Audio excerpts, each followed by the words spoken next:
17 yaşında bir uşaq, bir şagird əlinə ov tüfəngini alıb müəlliminə atəş açdı. Ölkə sarsıldı, səbəbkar axtarışı başladı. Kim günahkardır sualı havada qaldı. Amma gəlin pərdəni biraz aralayaq. O tətik çəkən doğrudan da təkcə 17 yaşlı uşaqdırmı? Yoxsa biz hamımızıq? Biz uşağa nə verdik ki, ondan nə gözləyirik? Səhərdən axşama qədər televiziyada şu adı altında bir-birini təhqir edənləri normal saydıq.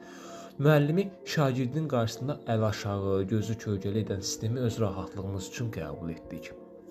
Modern valideyn olduq güya, mənim uşağıma güldən ağır söz deməyin dedik. Amma ona sərhəd verməyi, ruh verməyi unutduq. Sərhədsizliyi azadlıq sandıq, hörmətsizliyi özgüvən adlandırdıq. Bir anlıq baxın sosial mediaya, zəhər qusan klaviatura qəhrəmanlarına, saxta parıltı satan fenomenlərə baxın.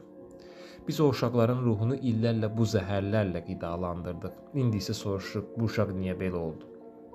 Bəli, tüfəng o uşağın əlində idi, amma o tüfəngi biz doldurduq. Laqeydliyimizlə, yaratdığımız dəyərlərimizlə, susmağımızla. Müəllim yaralanır. Amma əslində yaralanan bizim gələcəyimizdir. Yaralanan insan yetişdiririk iddiamızdır. Biz uşağa insan olmağı yox, qalib gəlməyi, əzməyi, görünməyi öyrətdik. İndi isə ortaya çıxan nəticədən qorxuruq.